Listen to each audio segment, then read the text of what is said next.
ఎంత బాధపడతారు. ఇప్పుడు పరలోకమందున్న తండ్రి కూడా అంతే. మీరు నివసించడానికి ఇష్టపడుతుంటే మీరు కంచేపు పక్కన ఉండండి అంటే ఎలా ఉంటారు చెప్పండి.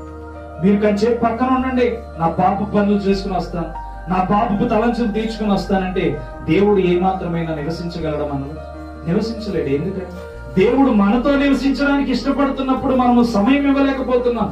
అందుకనే రోమా 8:14-15 చూస్తే ఒక మాట మాట్లాడుతున్నాడు. రోమ 14:15 చూస్తే దేవుని ఆత్మ చేత ఎందరూ నడిపింపబడుచున్నారు వారందరూ దేవుని కుమారుల యందురు. యాలేనగా మరలా భయపడటకు మీరు దాస్యపు ఆత్మను పొందలేదు గాని దత్తపుత్ర ఆత్మను పొందితిరి. ఆ ఆత్మ కలిగిన వారమే మనము అబ్బా తండ్రి అని మొర్రపెట్టుచున్నాము. దేవునికి స్తోత్రం, హల్లెలూయా. మనం భయపడక్కర్లా. అంతరంగములో దేవుని పరిశుద్ధాత్మకు మనము స్థానమిస్తే, ఆయన నివసించడానికి మనము స్థానమిస్తే